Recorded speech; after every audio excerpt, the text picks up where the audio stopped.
Mi corazón te canta, mi alma te anhela con todas mis fuerzas. Te amo, roca eterna, tú eres mi esperanza, mi gloria, mi fuerza. En valles de sombra me cuidas, eres lumbrera.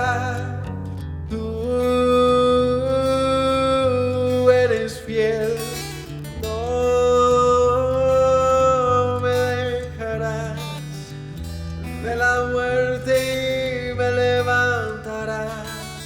En tu palabra puedo confiar. Tú eres fiel, no me dejarás. De la muerte me levantarás. En tu palabra puedo confiar. Eres fiel.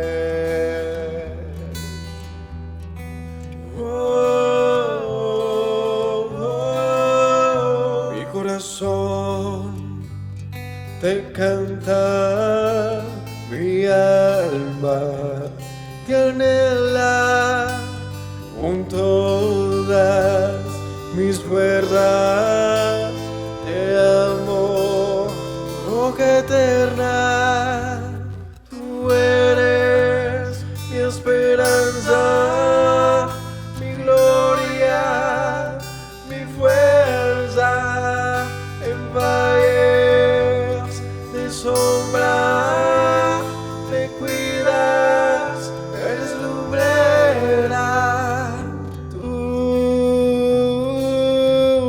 eres fiel, no me dejarás. De la muerte me levantarás.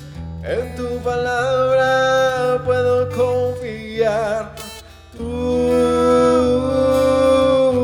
eres fiel, no me dejarás. De la muerte me levantarás. En tu palabra puedo confiar. Eres fiel, eres fiel. Tú eres fiel, no me dejarás. De la muerte me levantarás. En tu palabra puedo confiar. Tú eres fiel, no.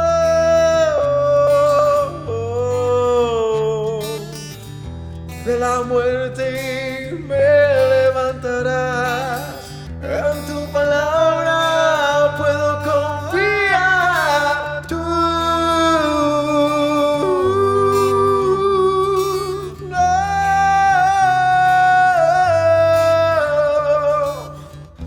De la muerte me levantarás. En tu palabra puedo confiar. Eres fiel, eres fiel. Tú eres fiel, no me dejarás. De la muerte me levantarás.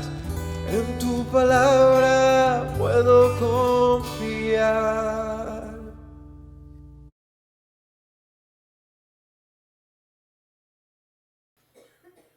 Shalom para todos, el Señor los bendiga, bienvenidos a un estudio más del libro de Romanos. Hoy veremos el capítulo 8, un capítulo muy bonito, la verdad, es un capítulo que nos debe edificar un montón acerca de la esperanza. ¿Qué esperamos nosotros? A veces damos por sentado que la fe se trata de esperar, ¿cierto? Tener nuestra esperanza puesta en Dios, pero en el fondo sabemos cuál es la esperanza del Evangelio, qué es lo que esperamos exactamente. O sea, sabemos que hay que esperar, sabemos que la esperanza es fundamental en nuestra fe, pero sabemos qué es lo que se espera, qué es lo que la Escritura nos ha puesto no sé, como un estandarte al final, una meta, un objetivo, un propósito. Pues hoy veremos de esto, así que bienvenidos al estudio de hoy, capítulo 8 de Romanos, donde se titula Viviendo en el Espíritu. Tenemos mucho que revisar sobre esto, así que gracias por acompañarnos, vamos a orar y no olviden, como siempre, compartir, darle un like a este video y comentar. Padre Celestial, yo te pido en esta noche que nos hables a través de tu palabra, que podamos comprender cuál es tu voluntad, Señor, para nuestra vida, cuál es tu propósito, tus promesas sean claras para nosotros y sepamos, Señor, qué aguardar, Señor, qué esperar, Señor. Ilumínanos en esta noche con tu presencia y que tu luz sea sea iluminando nuestro camino, Señor, para saber a dónde ir. Gracias por todos los que se conectan, por todos los que te buscan. En el nombre de Yeshua. Amén. Bien, estos pasajes de Romanos, como siempre les decimos y les recordamos, van muy conectados. Es decir, que no son historias, no son pasajes, no son párrafos aislados de ninguna manera. De hecho, tienen un hilo conductor, una transversal muy, muy importante, que solamente es entendida, o más bien, que es entendida realmente si, solo si, los estudiamos de una manera conectada. De lo contrario, pues se puede tergiversar muchísimo, pero muchísimo. Así que, si quieren entender bien de este capítulo, les invito a estudiar el capítulo 7. Y si quieren entender bien el 7, estudiense el 6. Y si quieren entender bien el 6, vayan al 5, 4, mejor dicho. Si quieren entender lo poderoso hasta en lo que va evolucionando las ideas que va trayendo Pablo, porque esa es como su gran virtud, cómo juega con el, digamos, con el lenguaje, con la comunicación y expone unas tesis muy profundas, muy elaboradas, pero lo hace a través de mucho texto. Así que si queremos que ese texto sea bien interiorizado, es menester, es importante que pues lo escudriñemos. Terminaba en el capítulo 7 con un debate interno de Pablo, diciendo: ¿quién me librará de este cuerpo de muerte? Porque con mi carne le sirvo a la ley del pecado, pero con mi mente le sirvo a la ley del Espíritu. Con mi mente le sirvo al Espíritu de Dios y con mi carne le sirvo al pecado. Es lo que dice Pablo, y dice: ¿quién me va a librar de este cuerpo de muerte que todo el tiempo se contraría? Termina en el versículo 25: gracias doy a Dios por Yeshua, Señor nuestro. Así que yo mismo con la mente sirvo a la ley de Dios, pero con la carne a la ley del pecado. Y continúa: ahora pues, ninguna condenación hay para los que están en el Mesías Yeshua, los que no andan conforme a la carne, sino conforme al Espíritu. Y él continúa con su historia, ¿no?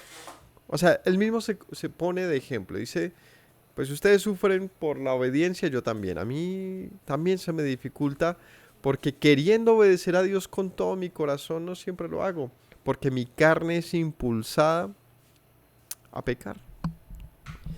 Y Pablo no se confortaba diciendo: pero gracias a Dios, pues ya ahora por medio del Mesías, quien ha pagado por mí, entonces ya no tengo ese peso sobre mí. No, él dice: soy miserable porque ¿cómo soy libre de esto?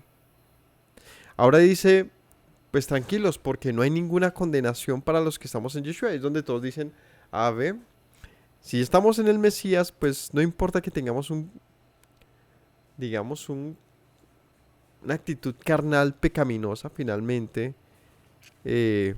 pues en el Mesías no hay condenación, pero es que espérame que aquí hay que precisar algo. Dice, ninguna condenación hay para los que están en el Mesías. Y aquí va la coma más importante de todo esto. Los que no andan conforme a la carne, sino conforme al Espíritu. Así que andar en el Mesías no es vivir en mi carne, es decir, andar en los deseos de mi carne, creyendo que estoy agarrado de Él, creyendo que tengo lugar en Él, creyendo que no hay condenación para mí. No, ahí no dice eso. Dice que a pesar de que tenemos una vida difícil, llena de esta dificultad en la que nuestra mente está todo el tiempo debatiéndose sobre si hacer o no la voluntad del Señor. Ese es un hecho en todos nosotros. Pero dice Pablo, pero tengo una consolación, que si yo decido no permanecer en los designios de mi carne, sino andar más bien conforme al Espíritu, es decir, conforme a la ley de Dios con la que le sirvo en mi mente, como decía en el 25, decía, yo mismo con la mente sirvo a la ley de Dios. ¿Cómo puedes servir a Dios en su Torah? ¿No? Amarás pues a Yahweh con todo tu corazón, con toda tu alma, con todas tus fuerzas. Y es curioso que los evangelios dicen que Yeshua, ¿qué más dijo ahí? Con toda tu mente. Yeshua no creo que sea simplemente un texto allí extra, como insignificante, un sinónimo más, no. Creo que aquí aprendemos algo. Con toda la mente puedes servirle al Señor, como dice aquí Pablo.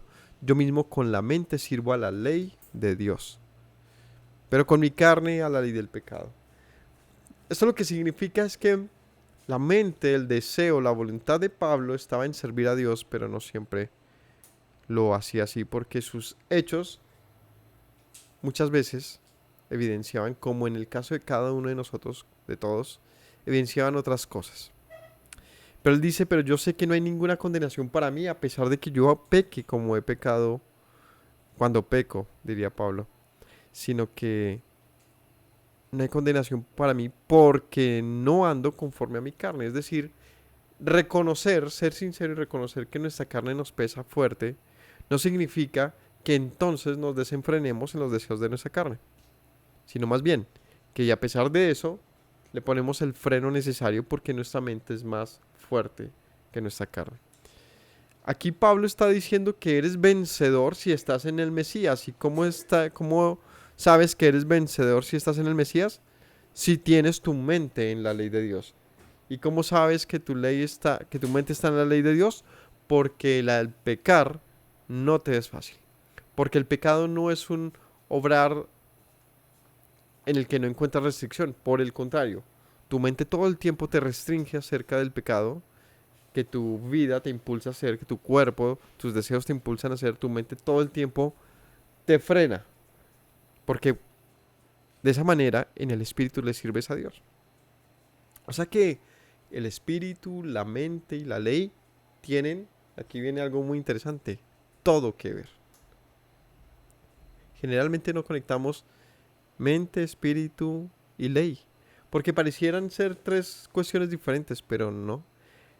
Según Jeremías y los profetas acerca del nuevo pacto, el Espíritu de Dios sería enviado ¿para qué?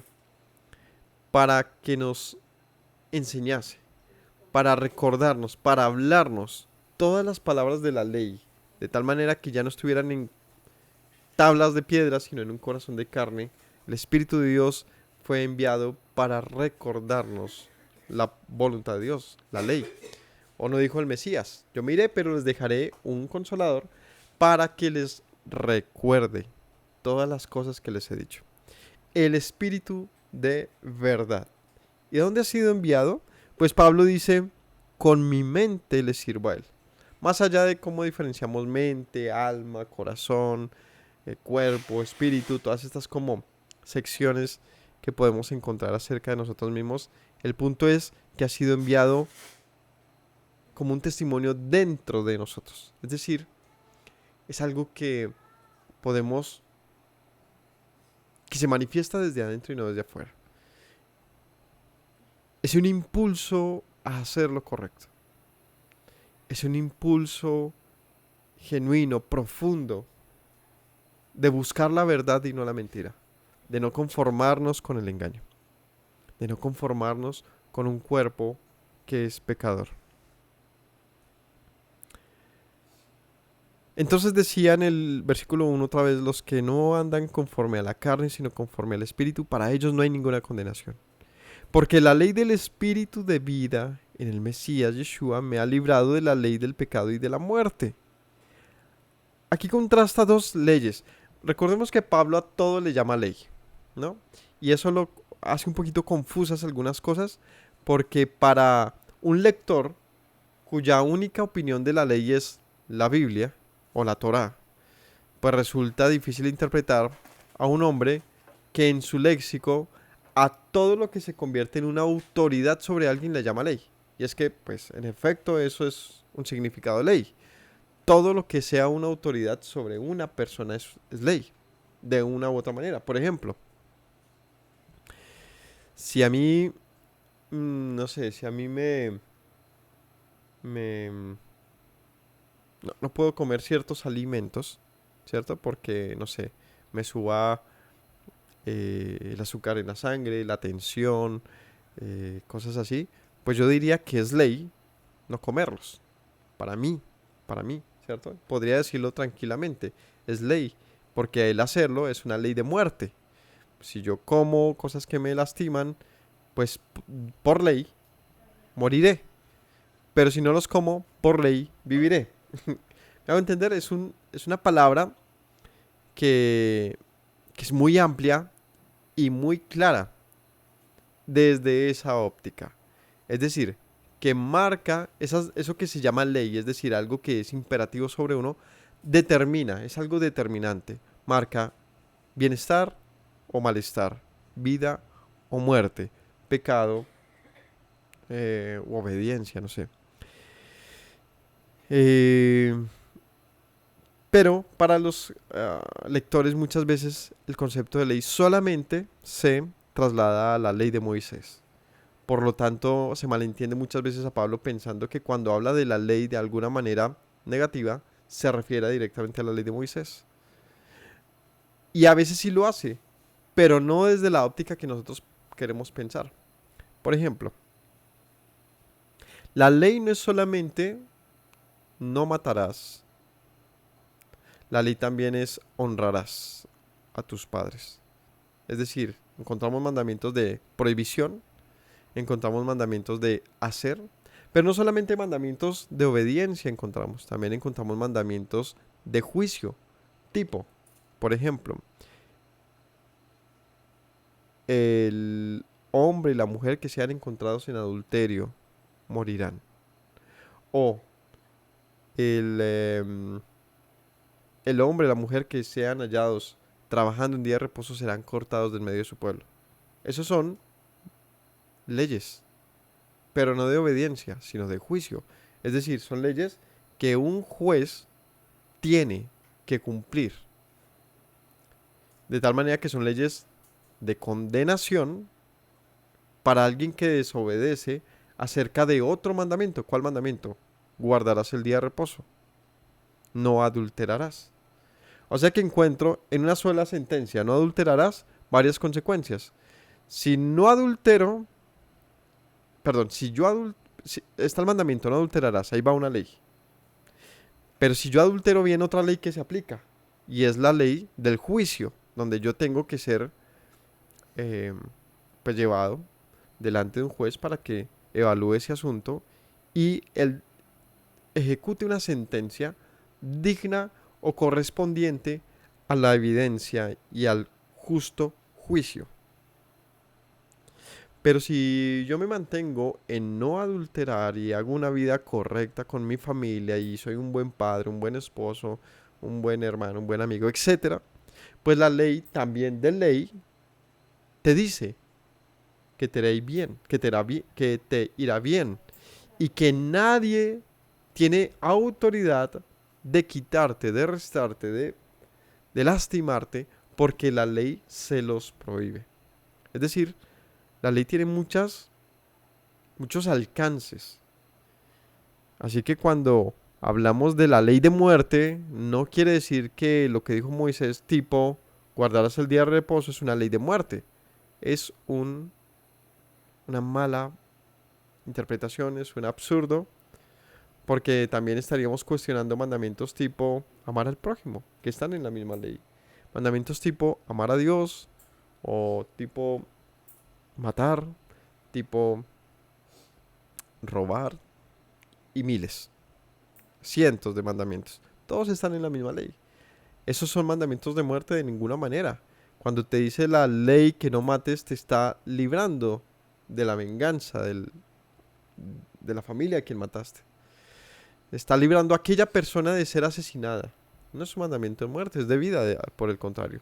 Un mandamiento que te dice que tengas las balanzas justas, pues es un mandamiento justo, correcto, adecuado, porque evita que tú le robes a otro y evita que te roben a ti. Es un mandamiento de vida, porque cuando tú le robas a otro, ¿sabes qué van a hacer? Te van a justiciar. Así que cuando todo está en orden, de acuerdo a la ley, pues justamente esa es la palabra, ¿no? Hay orden. No son mandamientos de muerte ni de condenación. Pero aquella persona que ha robado, que ha adulterado, que ha profanado el día de reposo, que se ha burlado del Señor, que ha tomado su nombre en vano, aquella persona que ha puesto a su prójimo en condena por un falso testimonio, etcétera, pues ¿qué tiene sobre sí mismo? ¿Qué tiene? Una condenación. Una condenación. ¿Cuál? La de la ley. ¿Cuál? La ley de muerte. Entonces ahí vemos cómo la ley opera en todas sus formas. Una ley de muerte que ha sentenciado sobre esa persona una condenación. Ahora Pablo dice, pero los que andamos en Yeshua ya no tenemos ninguna condenación.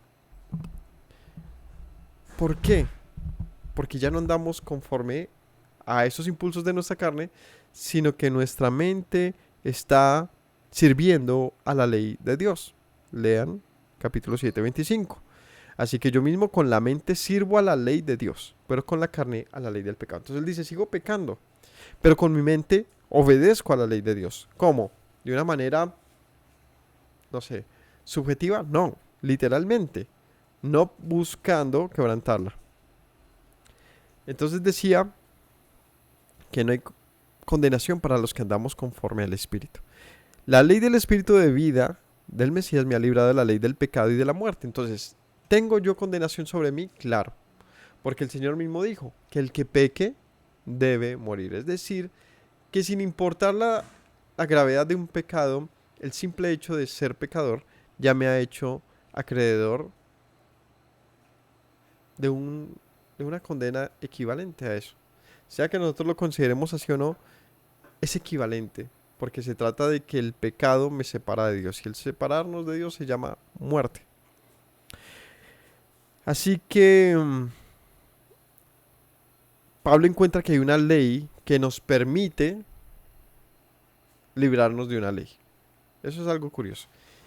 Y para entender a Pablo fuera mejor que fuéramos abogados, para que viésemos eso, justamente, que cuando hay un juicio, ¿qué se hace en un juicio? ¿Qué se presenta en un juicio? Pruebas, testimonios, ¿qué más? ¿Qué es lo que debe ganar en un juicio? La verdad, la justicia, la ley. Es decir, lo que se llama la constitucionalidad, algo que garantiza un cumplimiento objetivo de la ley misma sobre una injusticia o sobre un problema. Porque la ley del Espíritu de vida del Mesías me ha librado de la ley del pecado y de la muerte, porque lo que era imposible para la ley, por cuanto era débil por la carne, Dios enviando a su Hijo en semejanza de carne de pecado y a causa del pecado, condenó al pecado en la carne, para que la justicia de la ley se cumpliese en nosotros, que no andamos conforme a la carne, sino conforme al Espíritu. Aquí viene un poquito confuso esto, pero Pablo está diciendo, ¿sabe por qué no hay condenación en nosotros a pesar de que pecamos? La cosa es pecar, el dilema de Pablo, en mi carne está la ley del pecado. ¿Cuál es la ley del pecado? La ley de muerte. ¿Cuál es? Un juicio inminente. Esto está así, ¿cierto? Pero Pablo dice, pero yo le doy gracias al Mesías, porque en él viene una ley que se sobrepone a la otra, no porque sea más, a ver, simplemente porque las leyes están hechas para definir un asunto. Y es que entre las leyes de condenación también hay leyes de... ¿Cuál es la ley que está para... que ayuda en un tema de condenación? La de sustitución, la de redención. Hay leyes de redención. Por ejemplo, si tú eres culpable de pecado, podías presentarte delante del templo, ¿cierto? Y llevar una ofrenda de expiación. Y esa expiación se recibía y se convertía entonces en una ley, ¿cierto? Que se sobreponía a la otra ley. ¿Cuál? A la que te acusaba, a la que te condenaba. Es decir, que había la manera de absolver, de perdonar a una persona aunque fuese infractor, pecador, ¿cierto? ¿Cómo era posible? Por medio de otra ley. Es decir, hay leyes de vida y hay leyes de muerte. Y una de las leyes más poderosas de vida consiste en la paga del pecado. Es decir, una vez pagado el pecado, pues ya no hay deuda. Y si no hay deuda, pues cobrar una deuda a quien ya no la tiene se convertiría en otro tipo de error, de pecado, ¿cierto? Pero Dios es justo, así que Pablo dice, de tal manera que en cuanto a la ley yo ya estaba condenado, porque he pecado. Y no podía, por lo tanto, restaurar o tener algún tipo de salvedad a causa de esto. Así que era necesario que Dios hiciese algo por mí que yo por mí mismo no podría hacer. ¿Y cómo podría el Señor aquí, digamos que volver a dejar las balanzas en su lugar? ¿De qué manera? Pues poniendo una carga, ¿cierto? Un contrapeso equivalente. ¿Cuál es ese peso equivalente? Y aquí dice algo muy importante. Dios envió a su Hijo en semejanza de carne de pecado. O sea, Él está hablando todo el tiempo de su carne de pecado. Con esta carne yo le sirvo al pecado. Y viene y dice, nuestro Mesías, Yeshua, ha venido en semejanza de carne de pecado. Es decir, como esta carne nuestra. Y a causa del pecado, por causa de nuestro pecado, condenó al pecado en la carne. Y esto para un trabalenguas, pero lo resumo. La muerte de nuestro Mesías no era nada más ni menos que un juicio, que una ley de muerte. ¿Por qué murió el Mesías? Por la ley de muerte. ¿Cuál? La que yo debía recibir. Es decir, Él voluntariamente se entrega como un cordero sustituto. ¿Cuál es la otra palabra que les dije ahorita? Expiatorio. Para todos aquellos que, y aquí viene la segunda parte, para que la justicia de la ley se cumpliese en nosotros, que no andamos conforme a la carne, sino conforme al Espíritu. Porque los que son de la carne piensan en cosas de la carne, pero los que son del Espíritu en las cosas del Espíritu. Pero, ¿y quiénes son los que andan en las cosas del Espíritu? Al principio decía, ninguna condenación hay para los que están en el Mesías, los que andan conforme al Espíritu. Los que andan conforme al Espíritu son los que están en el Mesías. ¿Quiénes son los que están en el Mesías? Los que andan conforme al Espíritu. Relación directa. ¿Quiénes son los que están en el Mesías? Los que andan conforme al Espíritu. ¿Qué beneficio hay entonces tiene el andar en el Mesías? Pues que ninguna condenación hay para nosotros. ¿Por qué? Porque estar en el Mesías equivale a presentar una ofrenda de expiación por nuestro pecado en el tiempo de expiación. Ese es el equivalente. De que otro pone su vida por causa de mí deuda de mi pecado, pero aquel pago es tan grande, es tan amplio, tan digno, que es capaz de sustituirme literalmente, así que ya no hay ninguna condenación en mí, que ando en el pecado, no, ya no más, es que yo ya no sirvo al pecado. Ahora, ¿qué le sirvo entonces? A la ley de Dios, con la que yo pecaba antes. Ya no puedo andar más viviendo fuera de ella, porque dice que ahora vivo en el Mesías, ahora vivo en el Espíritu de Dios, pero el resto, aquí dice Pablo, pero los que son de la carne, o sea, no los que son del Mesías, sino los que son de la carne, piensan en cosas de la carne. Los que son del Espíritu, en las cosas del Espíritu. Así que, ¿cómo identificamos que alguien es del Espíritu de la carne? ¿Cómo sabes tú?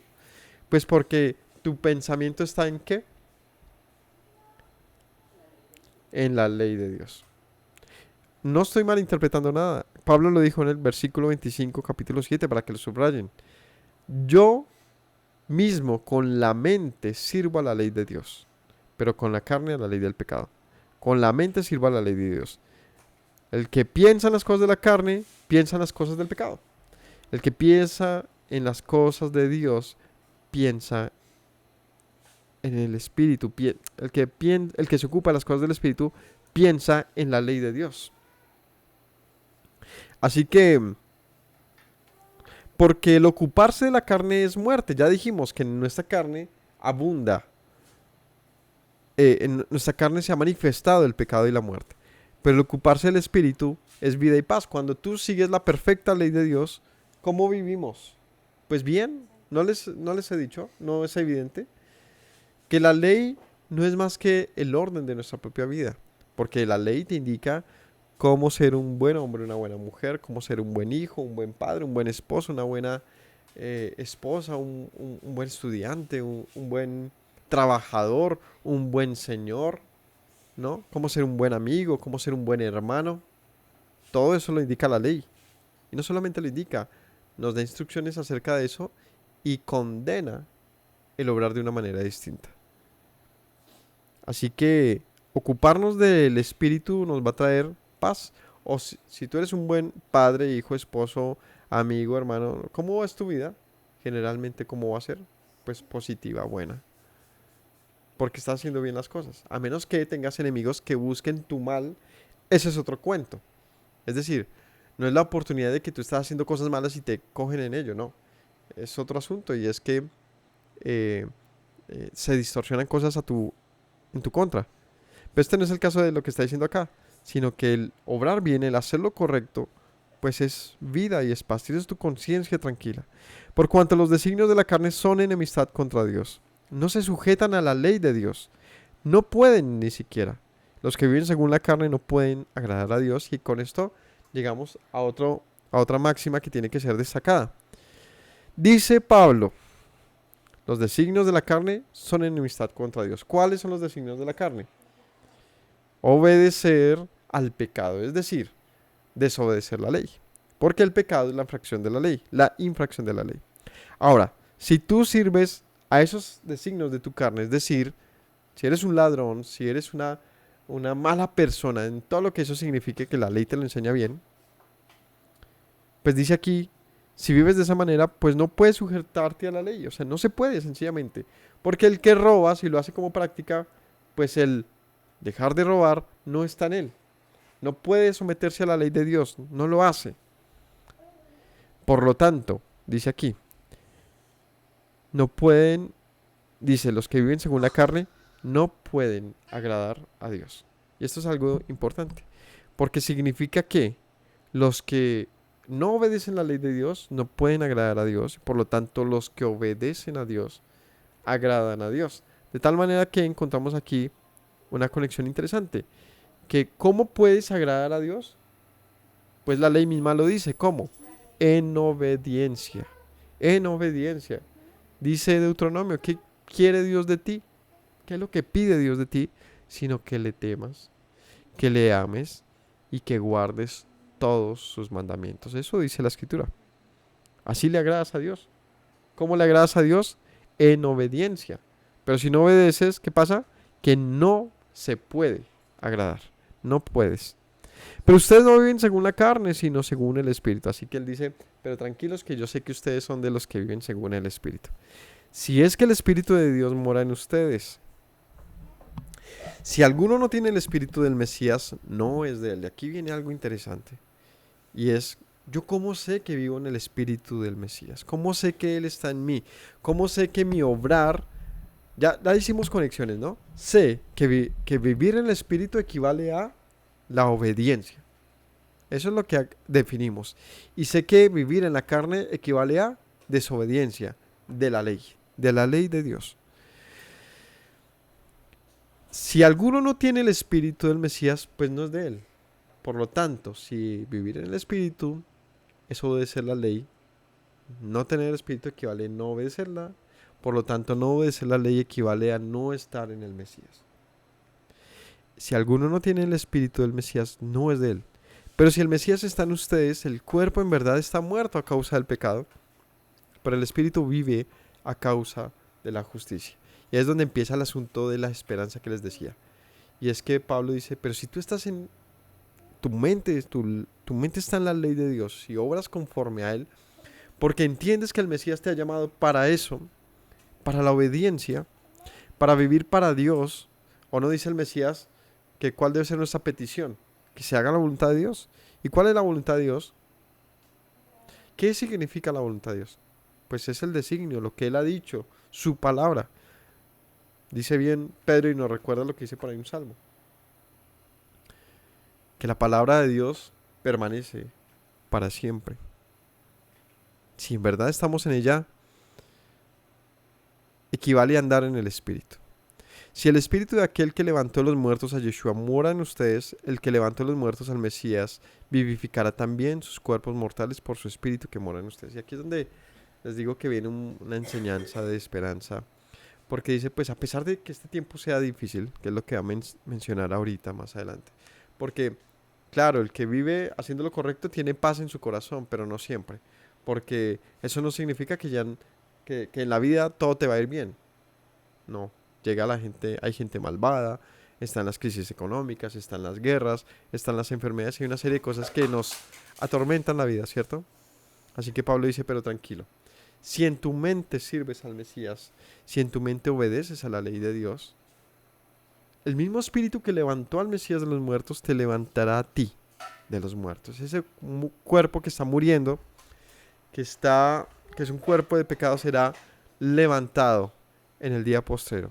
Como les decía en la última prédica, este es un pasaje que no se entiende, que no debe ser entendido como alegórico, sino como literal.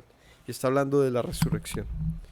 Un tema difícil, pero muy cierto, que veremos en el día que esto acontezca. Por lo tanto, es necesario esperar y aguardarlo a la manera de... El Señor le dice a Abraham, sal de tu tierra y tu parentela, te llevaré a una tierra que tú no conoces y te haré padre de multitud de naciones. ¿Cuándo él vería esto? Pues el pensar en eso equivale a pensar hoy en día en la resurrección. Yo creo que los familiares de Abraham diciéndole, pues será cierto, o sea, vas a dar un paso así como, pues, ¿y qué garantiza que vas a llegar a otro lugar, que tu esposa te va a dar hijos y que van a ser como las estrellas del cielo? Estás loco, Abraham. Pues el tiempo nos hizo ver que las promesas de Dios son fieles. Pues el tiempo también nos dirá si la resurrección es un cuento o no. Porque aquí lo que dice Pablo, vimos resucitado al Mesías. Lo que sea que lo resucitó a él, que es el Espíritu de Dios, si es que mora en ustedes, que son del Mesías, pues también tengan confianza, que serán vivificados en su mortalidad, serán llevados a la eternidad. Hermanos, somos entonces deudores, no a la carne para que vivamos conforme a la carne, esta carne que nos ha traído sino muerte. Porque si viven conforme a la carne, mueren, pero si por el Espíritu hacen morir las obras de la carne, viven. Porque todos los que son guiados por el Espíritu de Dios son hijos de Dios. Entonces, si vivimos conforme a la carne, tenemos ya un destino, la muerte. Pero si por el Espíritu hacemos morir las obras de la carne, vivimos. ¿Cómo es esto? Otra vez, ¿qué es el Espíritu de Dios? ¿Equivale a qué? A la verdad de la ley, a la obediencia a la ley. desde el corazón. Y no desde la letra, y no desde un asunto impuesto, ni mandamientos de hombre, no. Desde una obediencia genuina equivalente a una circuncisión del corazón. Cuando eso viene de esa manera, dice aquí, que es hacer morir las obras de la carne. Claro, porque el que adulteraba, pues ya no adultera. Y el que robaba, ya no roba. ¿No? Y el que maldecía, ya no maldice. Y el que lastimaba, ya no lastima. Así que, de esa manera hacemos morir a las obras de la carne. Todos los que son guiados por el Espíritu de Dios son hijos de Dios. Y aquí hay una otra frase grande, ¿no? Todos los que son guiados por el Espíritu son hijos de Dios. ¿Cómo sabemos si somos hijos de Dios? Porque hay una guianza. ¿Y cuál es esta guianza? ¿Qué nos guía? ¿Qué ha sido puesto como luz? Lámparas a mis pies tu palabra. ¿Cuál es la guía nuestra? La palabra de Dios. ¿Cuál es la palabra de Dios? La ley. Así que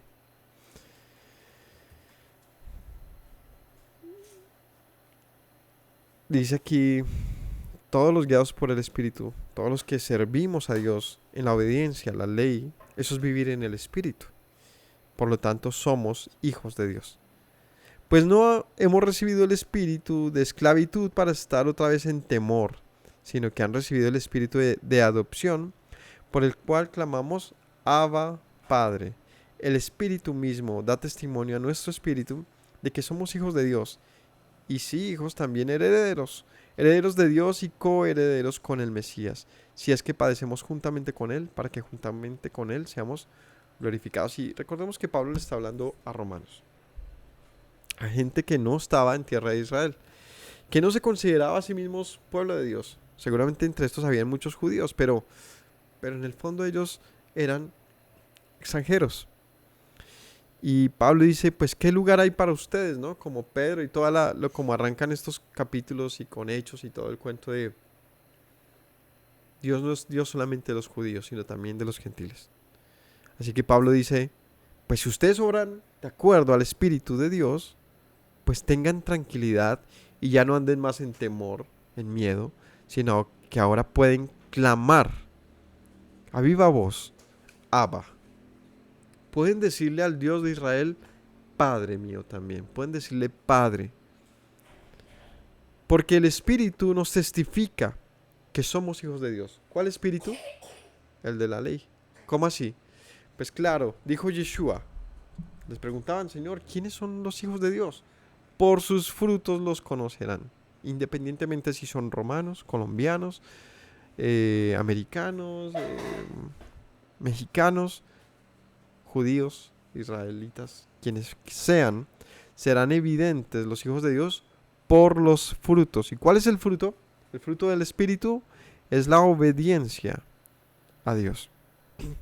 Así que él dice, si tienes el testimonio de que en tu mente está el servir a Dios en obediencia, pues ten tranquilidad de saber que eres un hijo más de Dios. Así que dile, Abba. Y hemos sido llamados entonces a ser coherederos de un pueblo grande, mayor, llamado Israel. Venimos a ser hijos también, coherederos, hermanos de ellos, si es que padecemos juntamente con el Mesías. Es decir, si es que realmente asumimos lo que significa ser el pueblo de Dios. Tengo por cierto que las aflicciones del tiempo presente no son comparables con la gloria venidera, que en nosotros ha de manifestarse. Él dice, lo que pasa aquí, nuestras aflicciones, nuestros problemas, los que les hablaba en un ratico, que en el caso de ellos estaban muy, muy complicados. No es como ahora que tú, bueno, buscas a Dios y nadie te molesta, no pasa nada. No, allá en el caso de esta época, servir a Dios a la manera en que los apóstoles enseñaban era tener de enemigos a los judíos y tener de enemigos a los romanos. Era tener a todo el mundo de enemigo, porque juzgaban tu manera de proceder y tu forma de pensar. Pablo dice, pues estas aflicciones no se comparan con la gloria venidera, que en nosotros se ha de manifestar. El anhelo ardiente de la creación es el aguardar la manifestación de los hijos de Dios. Está diciendo otra vez, todos los como ustedes que claman Abba porque sirven a Dios en obediencia, es algo que se espera. La creación misma aguarda por esa manifestación. La creación fue sujetada a vanidad no por su propia voluntad, sino por causa del que la sujetó en esperanza, porque también la creación misma será libertad de la esclavitud de corrupción a la libertad gloriosa de los hijos de Dios. Y Pablo nos recuerda el tema del Edén, cuando Adán es sacado, es expulsado y por su causa es maldita la tierra. Y Pablo aquí dice, pero eso no es para siempre, sino que ella también, en esperanza, aguarda por la manifestación de los hijos de Dios. Es decir, que con la manifestación de los que en obediencia debieron estar como en el principio se esperó de Adán, habrá un cambio en este mundo completo.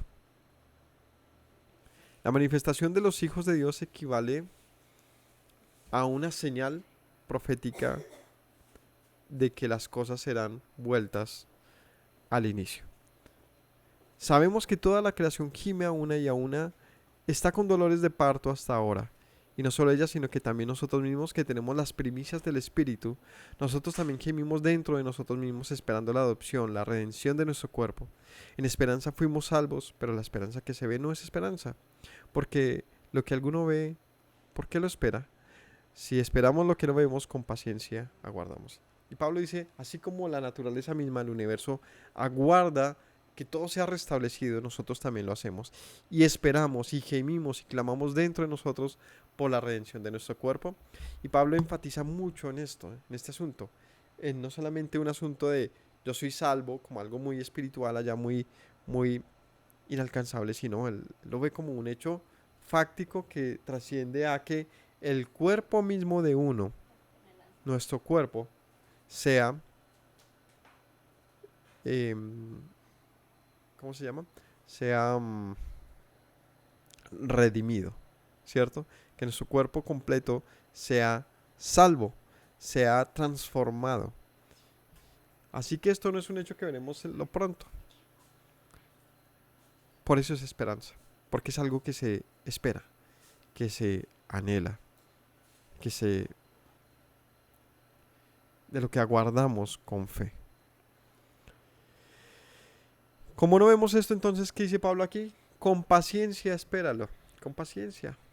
Llegará el momento, como les dije, en que estas cosas tengan propósito. Por ahora, ¿cómo tenemos que hacerle? Como dice acerca de Abraham, que Abraham de lejos saludaba, esperaba al Mesías que vendría de él. No lo vio nunca, pero de lejos lo vio. Es decir, que la fe tiene la capacidad de ver a lo lejos algo que no ha sido hecho como si fuese hecho. Es algo que tenemos que interiorizar, porque de eso se trata la fe. De igual manera, el Espíritu nos ayuda en nuestra debilidad. Pues qué hemos de pedir como conviene, no lo sabemos, pero el Espíritu mismo intercede por nosotros con gemidos indecibles. Pero el que escudriña los corazones sabe cuál es la intención del Espíritu, porque conforme a la voluntad de Dios intercede por los santos, es decir, por nosotros, por la congregación. Así que el Espíritu nos ayuda en nuestra debilidad, dice Pablo. No sabemos cómo pedir exactamente las cosas, qué es lo mejor. Él intercede por nosotros, porque Él escudriña nuestro corazón y sabe qué es lo que necesitamos. Y este es otro consuelo que habla aquí Pablo. ¿Será mejor pedir que no hayan más aflicciones? Diría él. Pues no sabemos qué es lo que mejor conviene. Pero el Espíritu que está en nosotros sí sabe qué es lo que necesitamos y Él intercede por nosotros delante del Padre. Y lo que está diciendo aquí Pablo es que si en verdad estamos en el Mesías deberías estar todo tranquilo, todo suave, porque no estás solo. Porque para eso dijo el Mesías, yo no los dejaré solos. Mi Espíritu estará en ustedes. Siempre estaré con ustedes hasta el fin. Así que no te exasperes, porque el Espíritu de Dios que está en ti, si es que obedeces la ley de Dios, entonces te salvaguardará, te protegerá y te llevará en el momento, a la situación donde tengas que estar. Y sabemos que a los que aman a Dios, todas las cosas les ayudan a bien. Esto es, a los que conforme a su propósito son llamados. Todos los que amamos a Dios, por eso Él dice, no sabemos ni bien qué pedir, pero sea lo que recibamos, por difícil que parezca, si estamos en Dios, todas las cosas nos van a ayudar para bien. Porque nos ha llamado. A los que antes conoció también predestinó para que fuesen hechos conforme a la imagen de su Hijo, para que Él sea el primogénito entre muchos hermanos. Y ese es otro pasaje así súper chévere de Pablo, porque nos recuerda otra vez a Adán y a la creación y al día sexto de la creación, donde nos demuestra una y otra vez una hipótesis que tengo, y es que el día sexto no ha terminado de la creación, porque en el día sexto dice que hizo al hombre y a la mujer conforme a la imagen de Dios los hizo. Pero cada vez que nos vemos encontramos que no hay de eso en nosotros mucho, ¿cierto? Porque Dios es bueno y es perfecto, y dijo bien Yeshua, si fuesen hijos de Abraham harían las obras de Abraham, pero son hijos de su padre el diablo, porque hacen sus obras. De una u otra manera dice, ¿quieren saber a quién se parecen? Ustedes dicen que son como Abraham, no, parecen más bien como al diablo. Lo dice nuestro Mesías. Pero aquí dice algo interesante. Dios nos ha llamado en su propósito porque nos conoció desde siempre. Entonces nos predestinó. Es decir, no somos una suerte en el universo. Dios nos conoció desde siempre, por lo tanto estamos predestinados a ser hechos conformados a la imagen del Hijo. Y aquí vuelvo al asunto de la creación. Nos hizo conforme a su imagen y a su semejanza. Pero aquí está hablando Pablo no en pasado ni en presente, sino en futuro. Nos ha llamado para ser conformados, como si aún no lo fuésemos, de tal manera que Él sea el primogénito entre nosotros. A los que nos predestinó, también llamó, y a los que llamó, también justificó, a los que justificó, también glorificó. ¿Por qué? Porque hemos sido conformados a la imagen de su Hijo. Así que el servir al Señor conforme a su ley es andar siguiendo las pisadas del Mesías, como dice Primera de Juan. El que dice que le conoce debe andar como él anduvo, y él como anduvo conforme a la ley de Dios, porque en eso estaba su voluntad. Hacer tu voluntad me ha agradado, dice, y dice, Señor, no se haga más mi voluntad sino la tuya. El Mesías siempre nos enseñó el valor de ponderar primero la voluntad de Dios por encima de cualquier otra cosa. Así que esa manera de andar se convierte en el estandarte, por lo tanto la imagen del Hijo que tenemos que seguir. Los que predestinó han sido llamados entonces a ser justificados y glorificados. Es decir, que nuestra justificación traerá también entonces gloria. ¿Qué pues diremos? Si Dios es por nosotros, ¿quién contra nosotros? El que no escatimó a su propio Hijo, sino que lo entregó por todos nosotros, ¿cómo no dará también con él todas las cosas? ¿Quién acusará a los escogidos de Dios? Dios es el que justifica. ¿Quién es el que condenará? El Mesías es el que murió, pero aún el que también resucitó, el que además está a la diestra de Dios, el que también intercede por nosotros. ¿Quién nos separará del amor del Mesías? ¿Tribulación, angustia, persecución, hambre o desnudez, peligro o espada? Y en estos versos últimos, Pablo retoma todo lo que habló. ¿Cómo? ¿Por qué? ¿Qué está diciendo? ¿Quién nos va a acusar? ¿Cómo empezó diciendo? Ninguna condenación hay para los que están en el Mesías. Así que si estamos en el Mesías, ¿quién nos va a acusar? ¿Quién es el que nos va a condenar?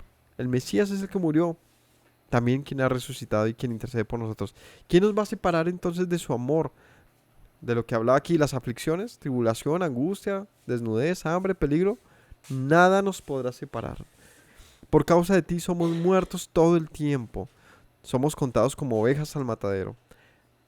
Antes, en todas las cosas somos más que vencedores por medio de aquel que nos amó. Por lo cual estoy seguro de que ni la muerte, ni la vida, ni ángeles, ni principados, ni potestades, ni lo presente, ni lo porvenir, ni lo alto, ni lo profundo, ni ninguna otra cosa creada nos podrá separar del amor de Dios que es en el Mesías, Yeshua, Señor nuestro. Pablo dice algo muy, pero muy bonito, de verdad.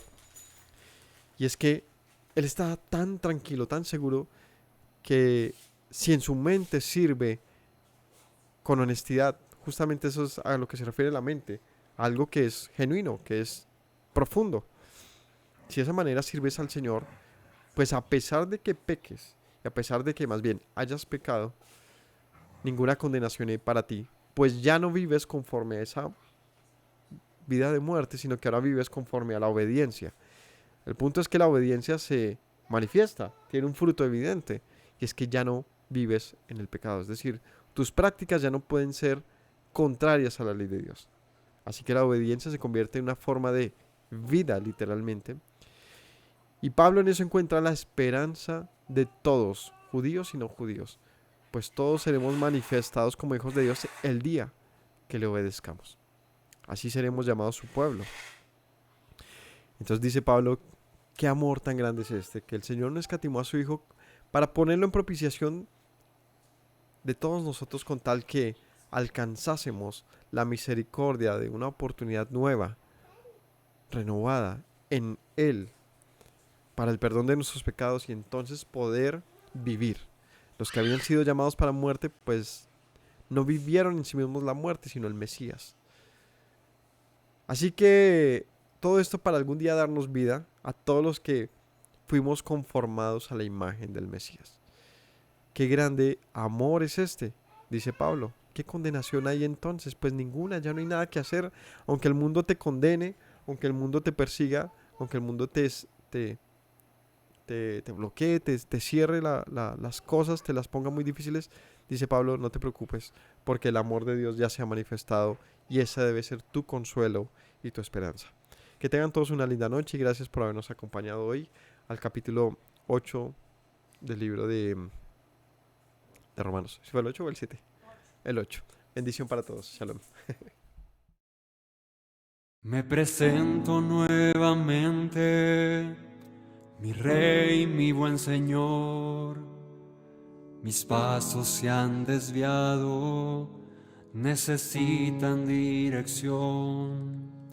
En tu amor me he refugiado, Yeshua, pues así al Padre puedo hoy decir.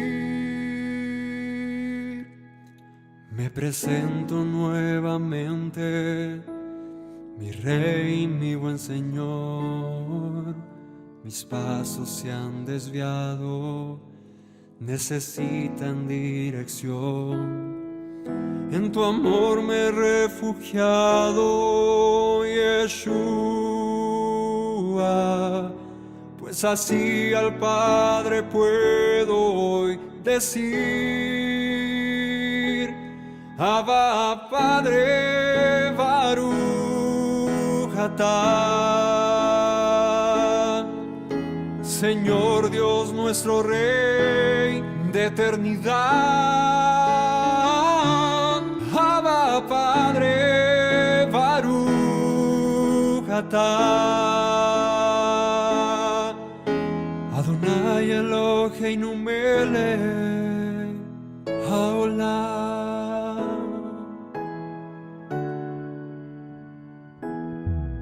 Me presento nuevamente, mi Rey, mi buen Señor. Mis pasos se han desviado, necesitan dirección. En tu amor me he refugiado, Yeshua, pues así al Padre puedo hoy decir. Me presento nuevamente, mi Rey, mi buen Señor. Mis pasos se han desviado, necesitan dirección. En tu amor me he refugiado, Yeshua, pues así al Padre puedo hoy decir. Abba, Padre, Baruch atah, Señor Dios nuestro Rey de eternidad. Abba, Padre, Baruch atah, Adonai Eloheinu melech haolam. Diste tu Hijo con devoción, sacrificio de amor, hasta la muerte Él se inmoló para darme salvación. Al tercer día resucitó,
volar.